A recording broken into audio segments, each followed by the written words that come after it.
Good evening, good evening, West Coast Berbice, New Amsterdam, and right here on the Quarantine Coast. Welcome once again to another program of Issues in the News when we discuss the important events that will have taken place in our country.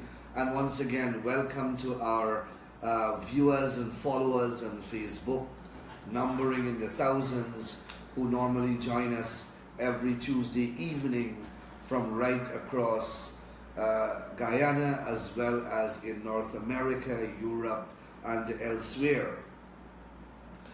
I want to begin tonight's program by reminding all of you that this Sunday we are going to have a mammoth event at Babujan to celebrate the 100th birth anniversary of the father of this nation, Dr. Cheddi Jagan.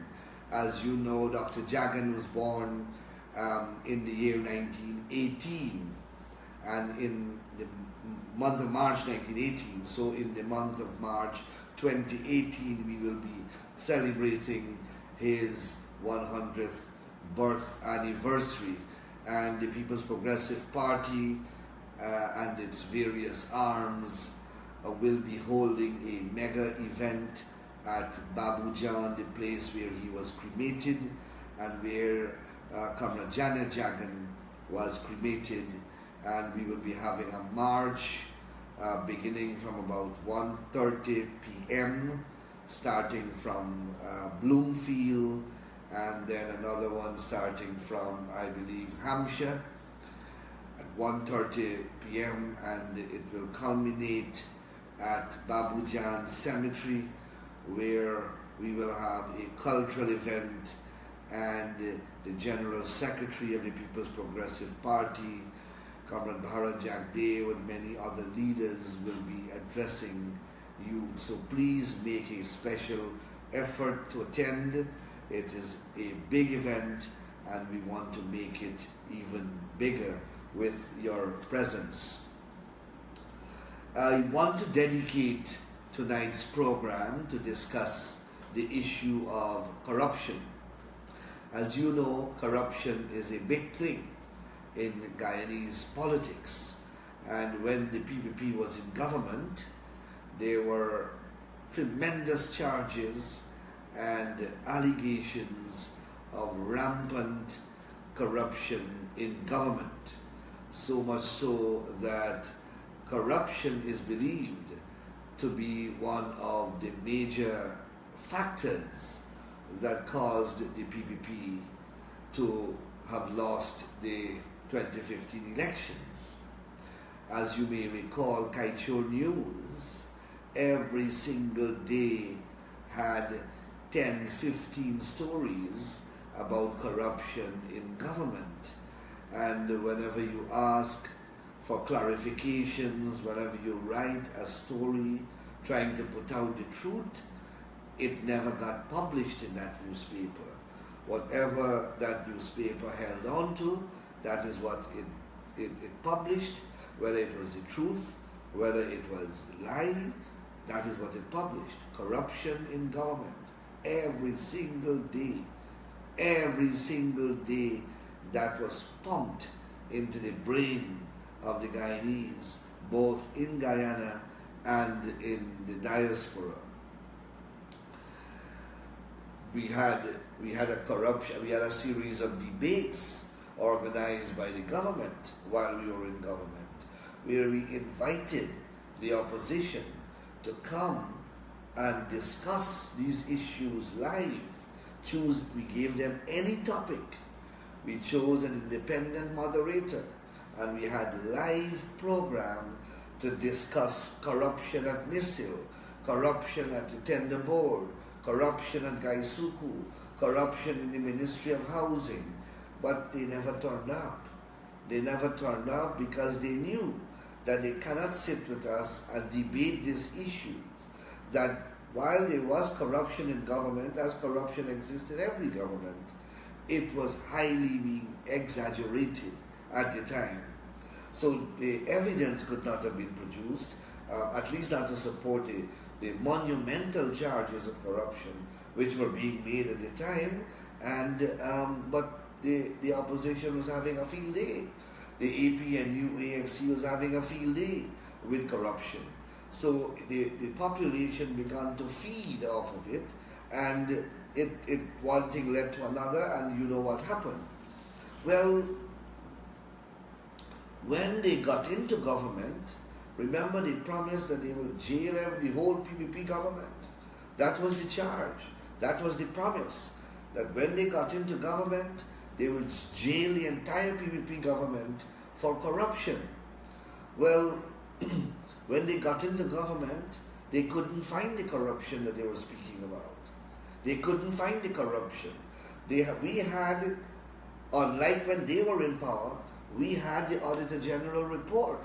The Auditor General report used to be presented in the National Assembly from 1992 to 2015, from the first year that we entered government until the last year we entered government.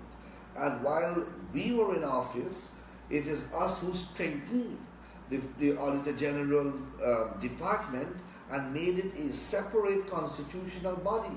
It used to function as an arm of the Ministry of Finance. We give it autonomy, we give it independence, and we financed it to do proper work in accordance with international standards. If the PPP was a government that was corrupt, then we would have undermined, not enhanced, the Auditor General's office. But anyone who wants to understand what went on during that period can go and see what existed when we took office. When we took office, you had Carl Greenidge as the Minister of Finance did not submit an Auditor General report from 1982 to 1992. For 10 years, no one knew how money was being spent in Guyana. It is the Chelly Jagan government that brought back the Auditor General report. Then we also passed the the Procurement Act, where for the first time we introduced and streamlined procurement, where the procurement was done by an independent board, separate and apart from the government. We removed governmental control over public procurement and gave that power to a statutory board. We introduced public bidding by advertisement, and we installed a system that allowed public servants to be chosen not by the government or by ministers, but by the tender board itself to appraise and assess the bids that were submitted pursuant to public tender. We introduced the opening of public tender, the opening of tender and the invitation of the press to the opening. So we made the whole procurement process a transparent one, publicly done, separate and apart from the government. And then we introduced the financial fiscal amendment, fiscal FIMA, the Financial Management Act. And that was an act, that was a law, comprehensive in its content, that was intended to create a host of checks and balances in relation to the expenditure of public funds. Within that law, ministries were broken down into budget agencies, and persons were identified as the chief accounting officer, and those persons were assigned the responsibility of submitting annual budget proposals to the Minister of Finance, and the monies were disbursed to them, and they were responsible. So you had a responsibility mechanism and an accountable mechanism being introduced by law to public spending, to bring clarity and to bring transparency to public spending. And those are only some of the measures that were implemented by the People's Progressive Party to fight against corruption. But nevertheless, the the allegation of corruption against the PPP government continues to build. So when the PNC took office, when the APNU, AFC took government, they, after speaking for so many years about corruption, and after promising to unearth these corrupt transactions and to jail those who were guilty of them, after a while, after several months in office, they could not deliver on those promises. People were calling upon them. Well, the people are there. The PPP government ex-ministers are in the parliament.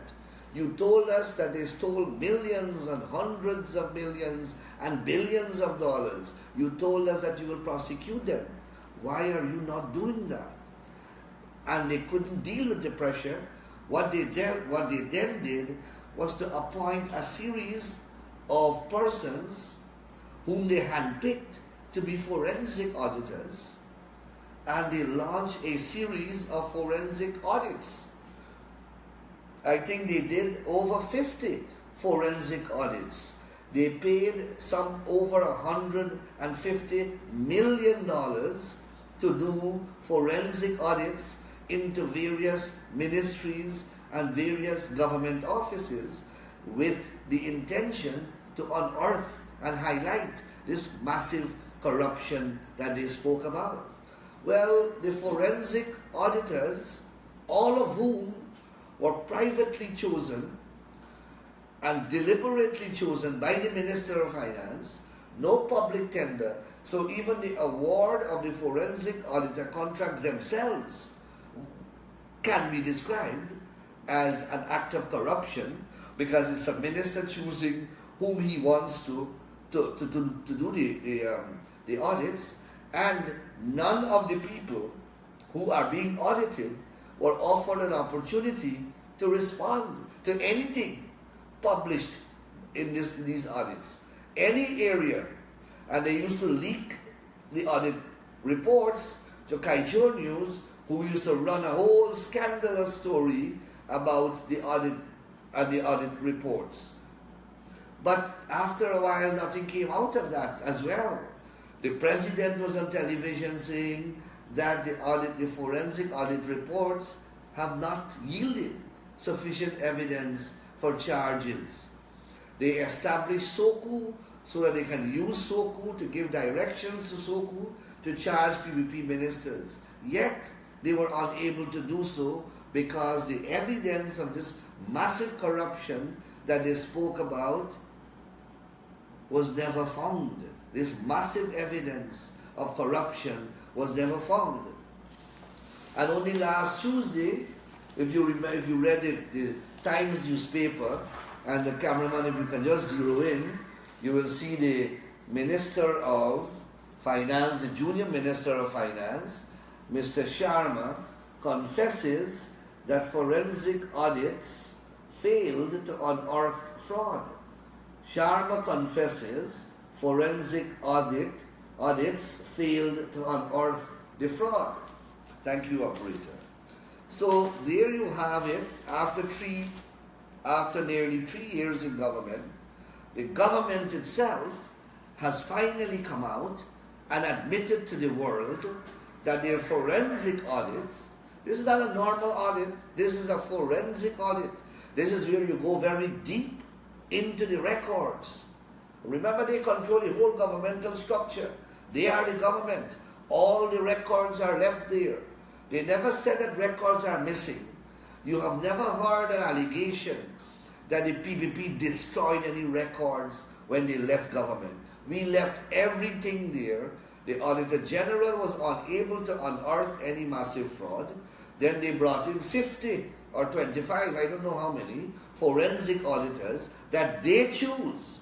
Christopher Ram, Anand Gulsaran, the same people that used to cause the PPP every day and said that they were massive corruption. Well, this government gave them the job, gave them hundreds of millions of dollars, and say, finally corruption. Well, 3 years after, the government has finally admitted, though the president said so before, Sharma the junior finance minister has finally admitted that there is no corruption unearthed by the forensic audits. So there you have it. The PNC, the opposition, the government rather, AFC, APNU, while they were in the opposition, they had to have been lying about the corruption. Because where is it? Why is it that you... And after you have all the resources of the state at your disposal. So there you have it from the horse's mouth, that they lied when they spoke about the massive corruption. But I want to deal today, they spoke of corruption and they have been unable to find the corruption in terms of corruption.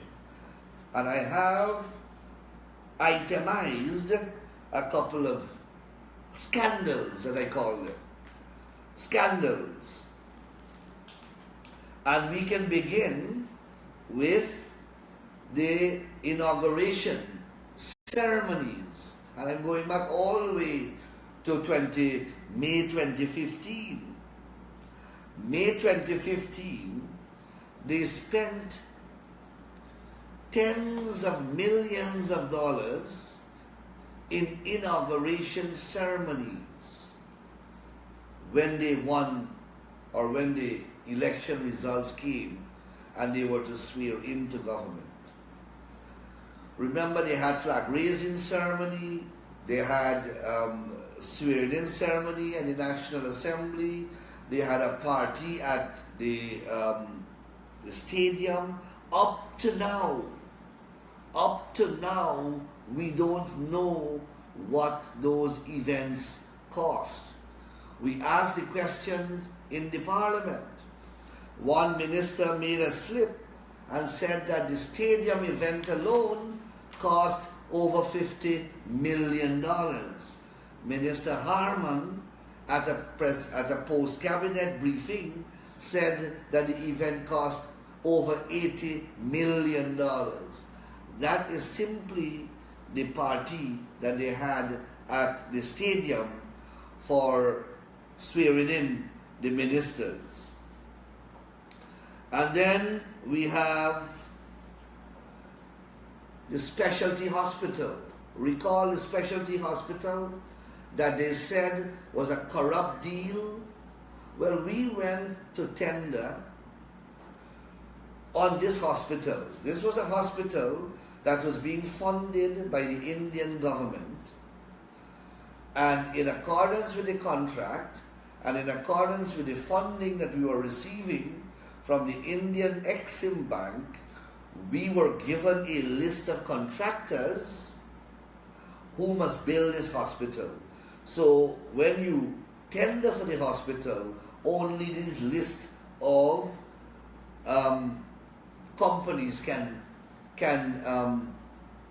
win this, can participate in the bid, because those are the rules of the game. So we advertised the hospital, and a company called Surendra won the bid, and Surendra got the contract. We had to terminate the contract because Surendra was not performing. He was not completing the work within the time frame specified by the contract. And I, as Attorney General, terminated the contract. And we were going back to get new set of contractors from the Indian government. However, they cut that hospital project from the budget because they wanted a company called Federal Lines.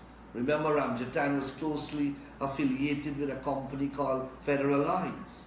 Well, during the month of August 2015, it was published in the newspapers that Federal Line was banned from all international contracts by the IDB and the World Bank because of fraud.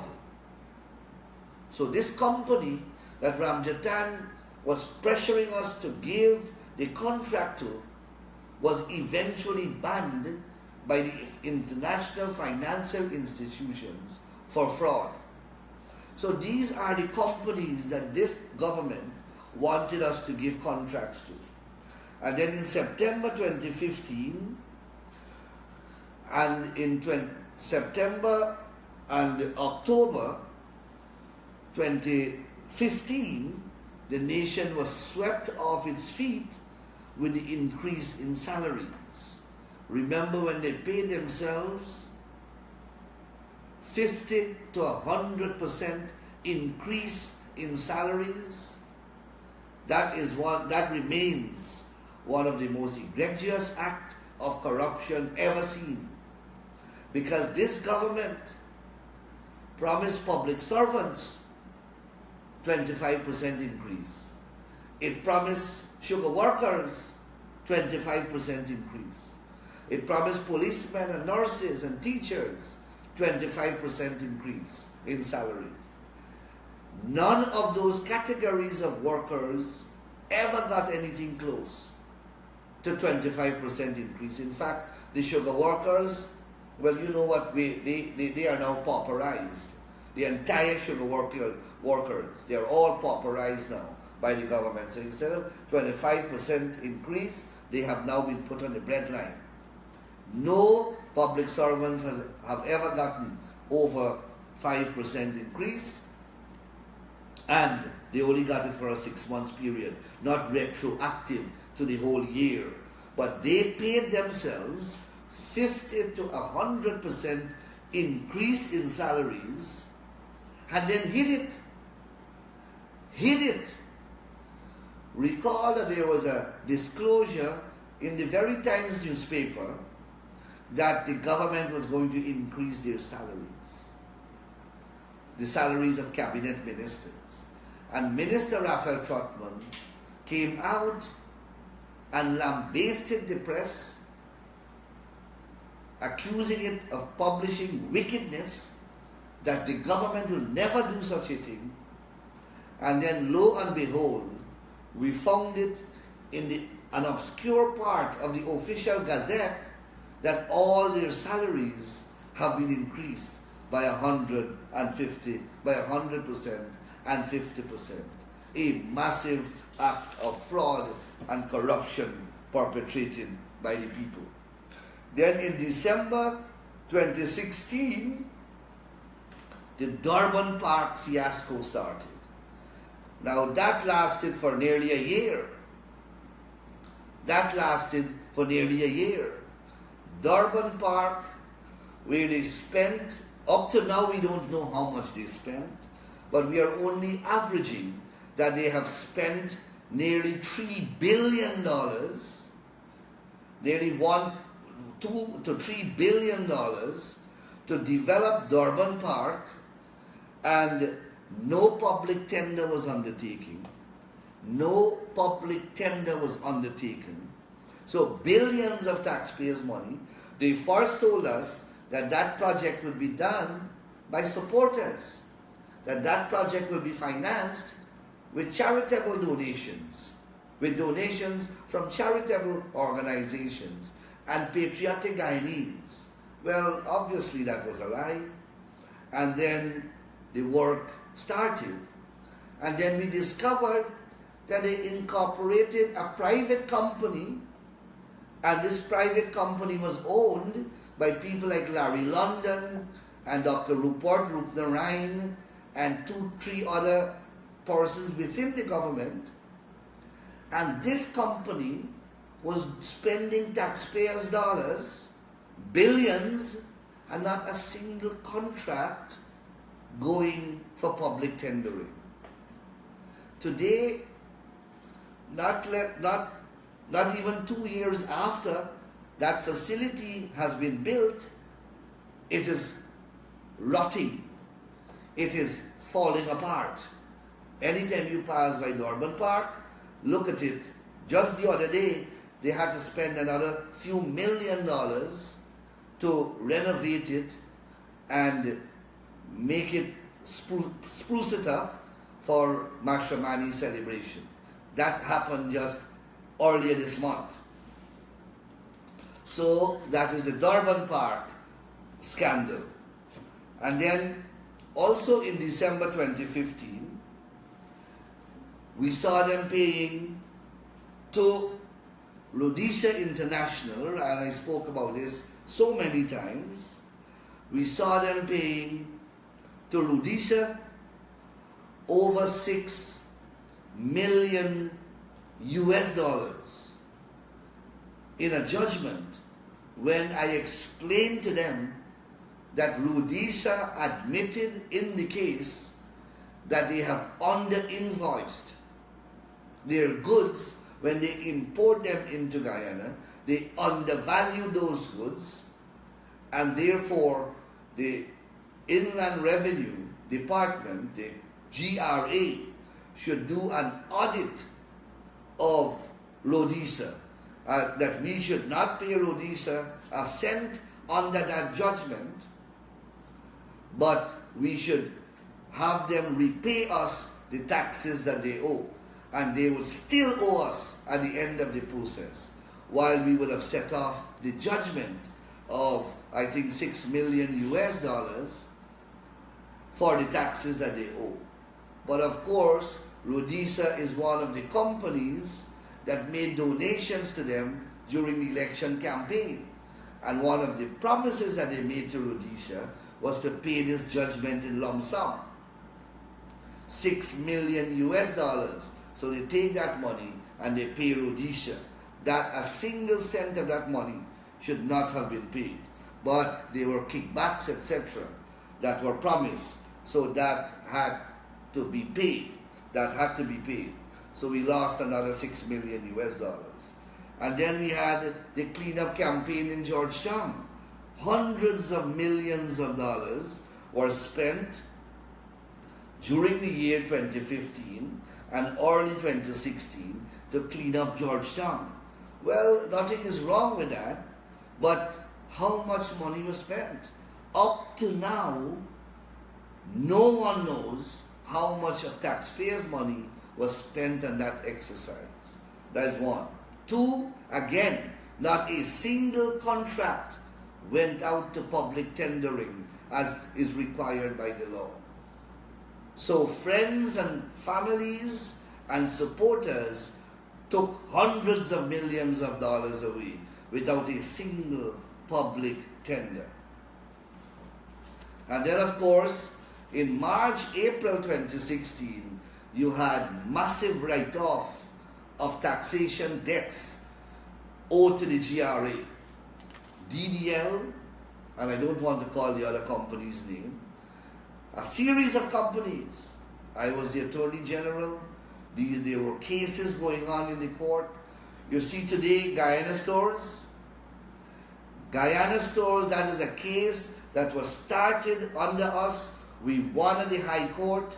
I won at the Court of Appeal as Attorney General, and we won at the CCJ. Billions of dollars in taxes Guyana Stores had owed.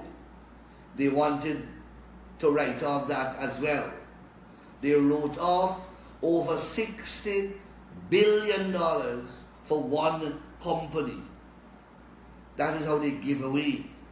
As a result, BANZ-CIH has filed a case against the government to say that if you give to DDL X amount, well, you have to give me back the taxes which I have paid for similar products under similar circumstances. And that case is going on. And they may very well lose that as well. And that will cost the country another set of billions. And then, so we had that. Then, of course, we were hit with the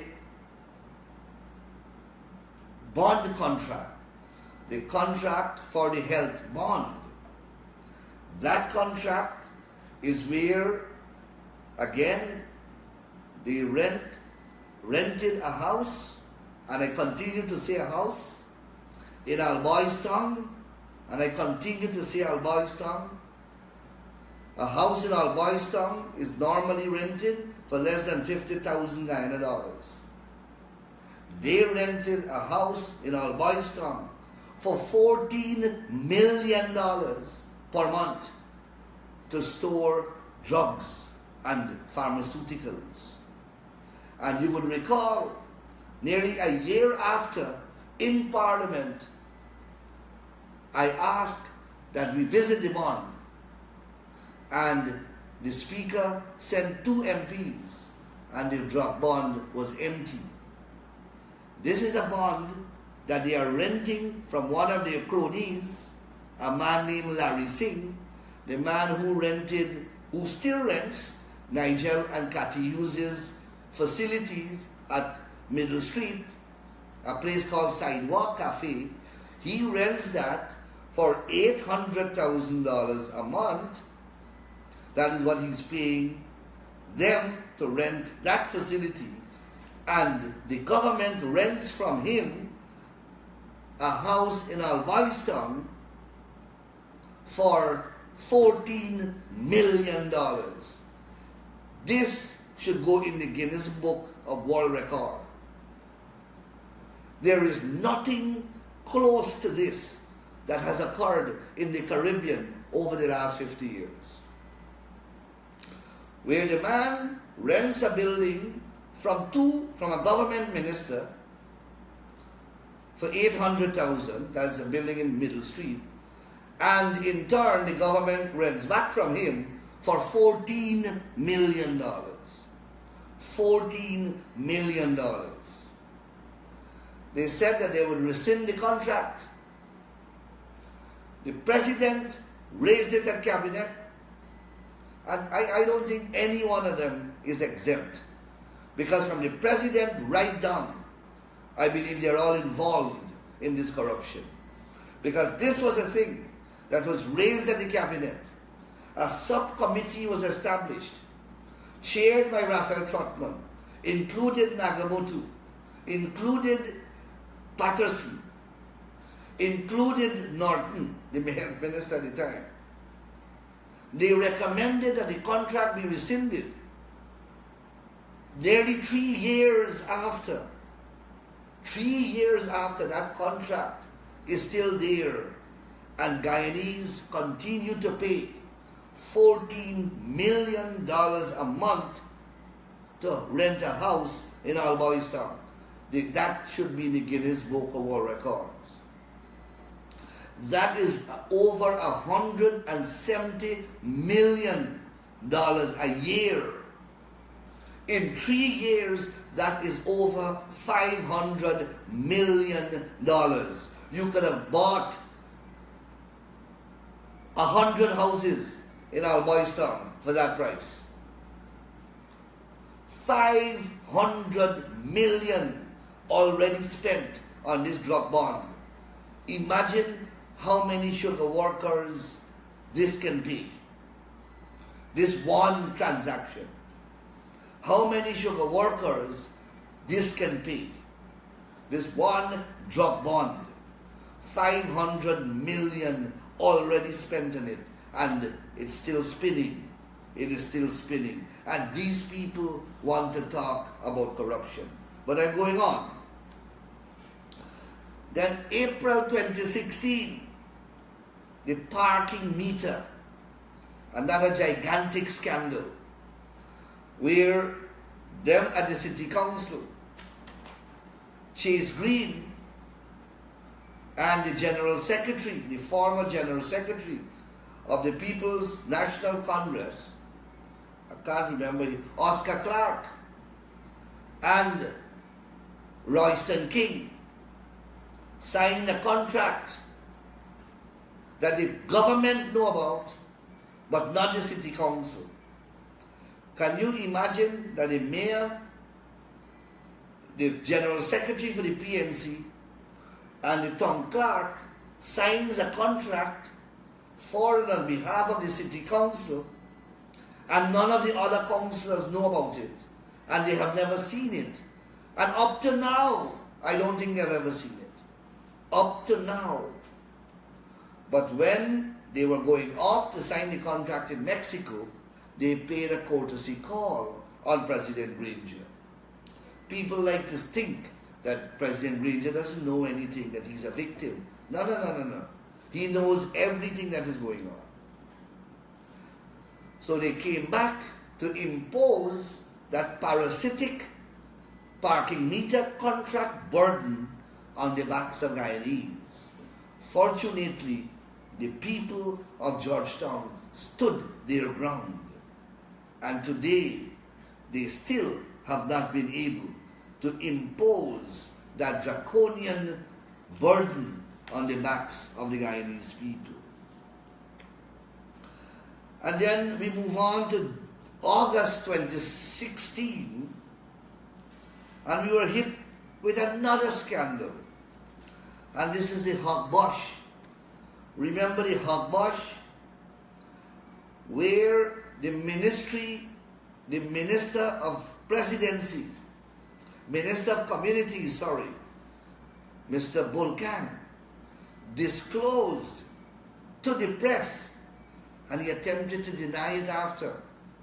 And the Speaker sided with him and wanted to put me out of the Parliament when I raised it in the Parliament.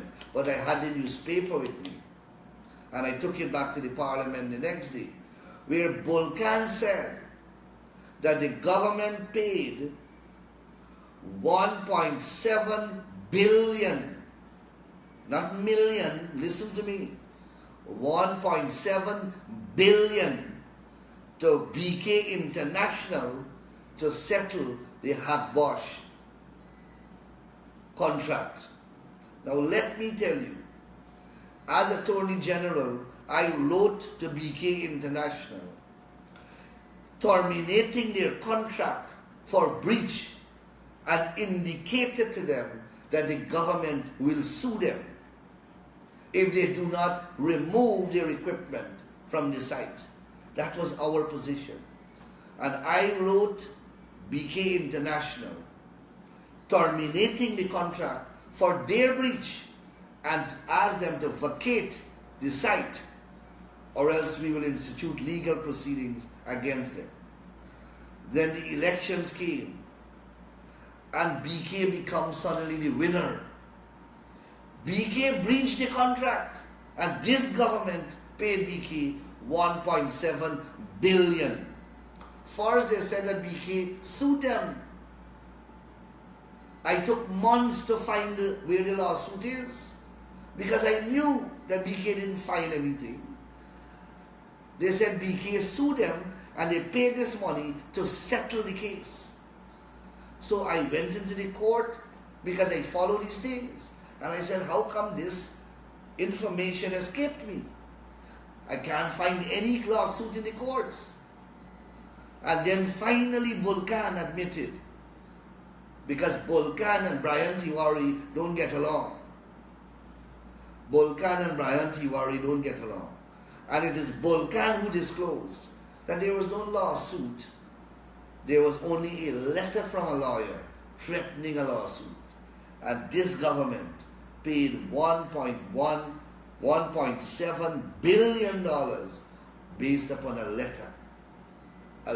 Another incident unparalleled in the Caribbean. Unparalleled. Here a contractor is in breach. His contract is terminated by the previous government. And the new government, rather than continue to defend taxpayers' money, doles out taxpayers' money. Not because the man won a case against them, because the man threatened with a mere love letter. A love letter.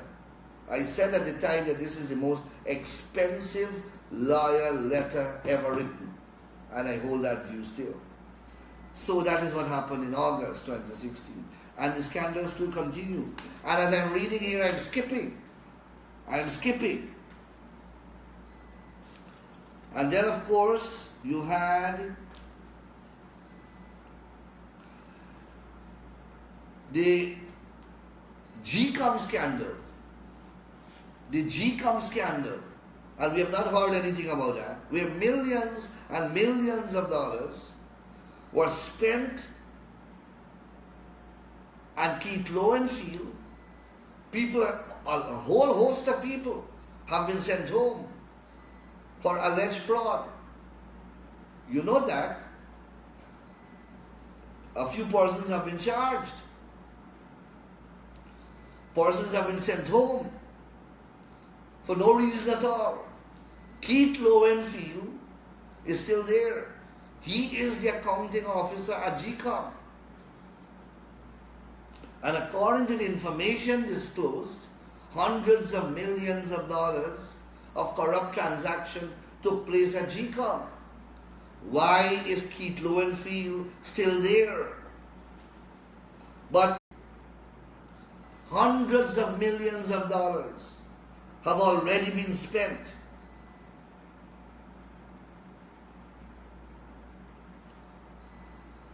Up to now, the work is going on and the market can be completed. 240 million has already been spent. That is up to 2017.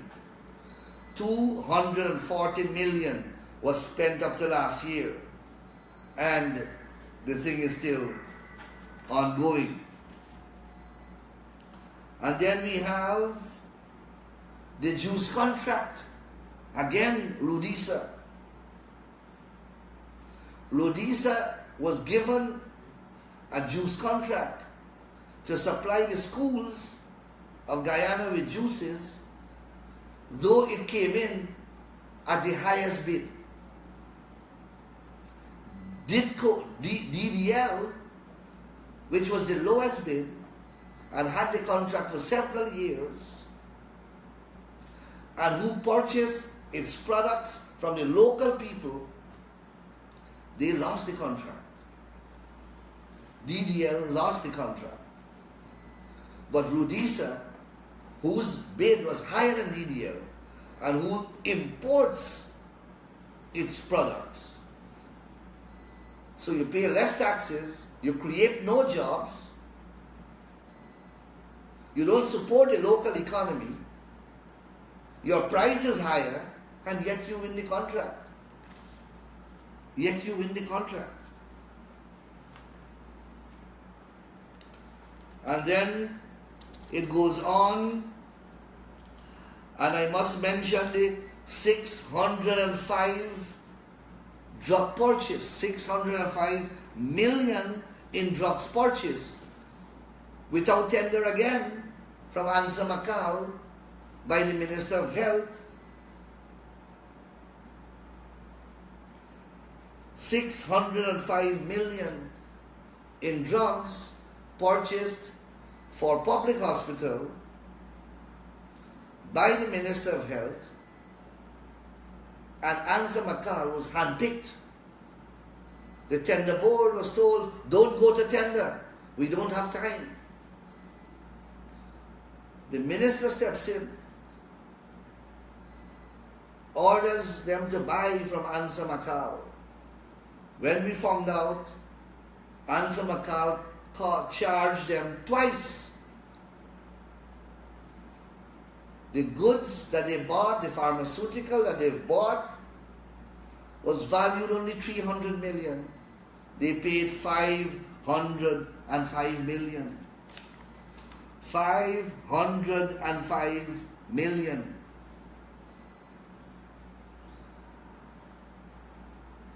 They said that they had to air freight it into Guyana, and that accounted for the increase. Minister Valda Lawrence is responsible for this. She handpicked the supplier, no public tender, and paid $200 million more, $1 million US more. They said that was to bring the thing in from Trinidad by air. The plane that brought it in didn't cost so much. The value of the aircraft, they could have bought another plane. They could have bought an entire plane rather than hire a plane, and it would not have cost so much. And I will stop there because I have so many pages to go. All of these are scandals and corruption. All of this. But I have only highlighted a couple so that you have an understanding of the level of corruption taking place. Meters for GPL, I didn't even talk about that one. The company that was supplying GPL all the time with meters over the past 10 years, that company submit a bid for $1 billion. $1 billion. The product, the meter that they submitted is one that has been proven and tested by GPL. It is the new meters that GPL have been installing over the last 3 or 4 years.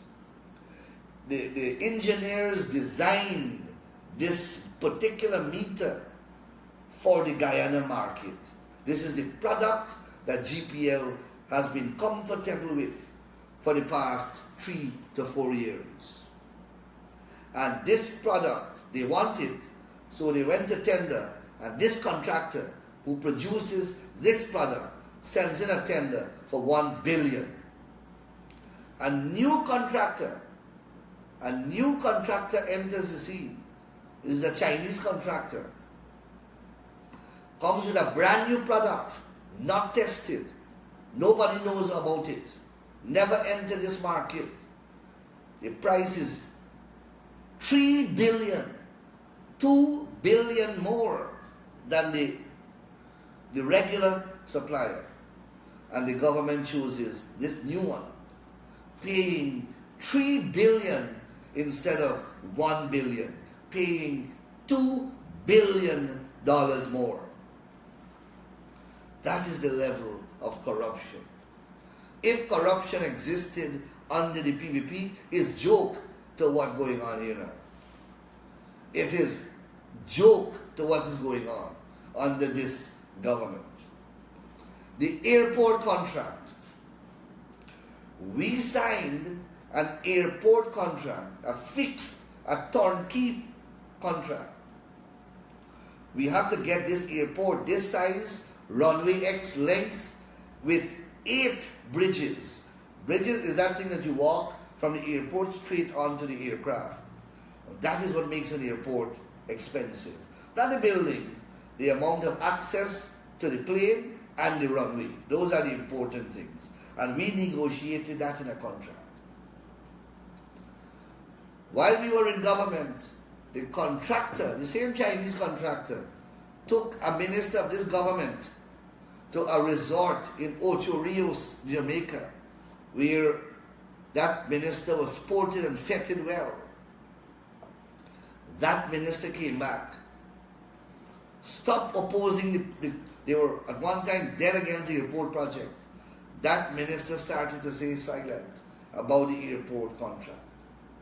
Anyhow, when the government changed, that airport contract was renegotiated.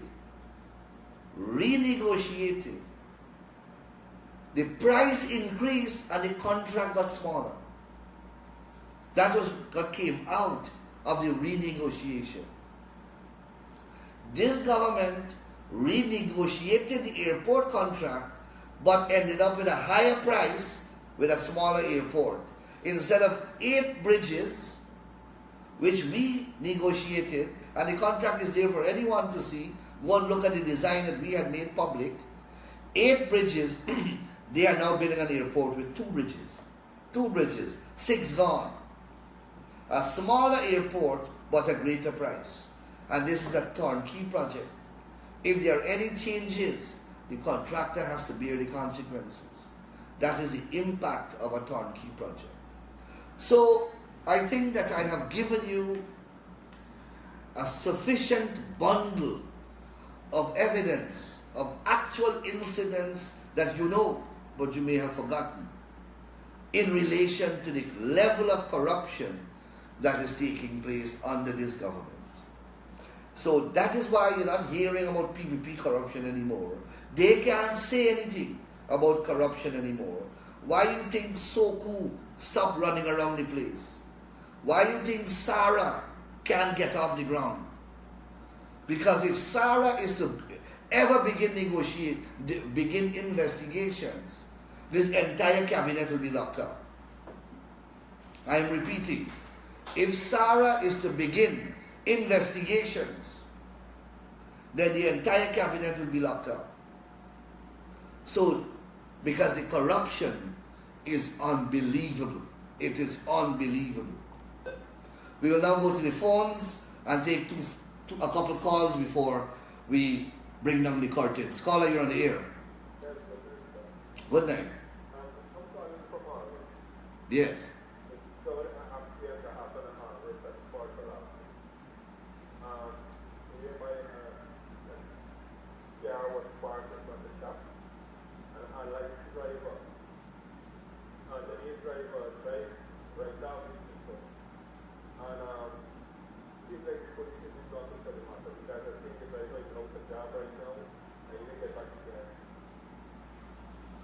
But the police is investigating? Yes, the police was there, the police was right there, when the accident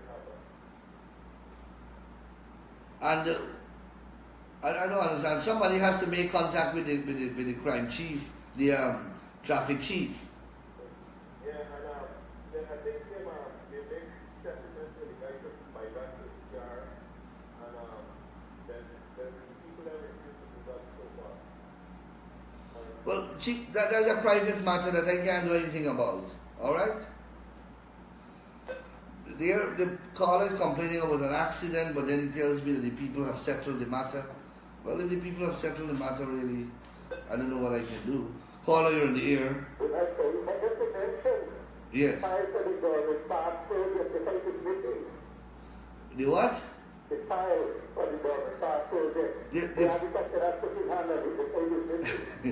Everything for the Dorman Park project is missing. Everything. The Auditor General can't find anything. And when the Auditor General talked, Harman cussing the man out. You heard Harman broadside the man in the newspapers? All the man is doing his job. They can't account for the hundreds of millions, in fact billions, that they spent on that contract, on that project. So this caller is following the event and he's reminding me that they can't find the file in the Dorman Park project. Caller, you're on the air. Yes, Manuel. I hear you speak a lot of good things. I'm talking about the airport. They started something they can't even finish it. Not only that, caller, they may finish it, but they are finishing what they will deliver to the people of Guyana is not what the PPP started. We started a much bigger airport. Yeah. They are paying a great higher price and they are ending up with a smaller house. Well, those are stories coming in the country, so why should they build it at the airport? Well, you have a point there, but we are going to go back in the government. So we have to ensure as far as possible that they do the best with taxpayers' money while they're there.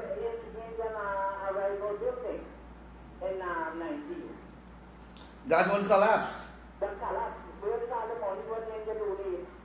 I don't know, that's another question. You know, these people now, I hear you talking a lot, but nobody is spending charge on nobody. All right, caller.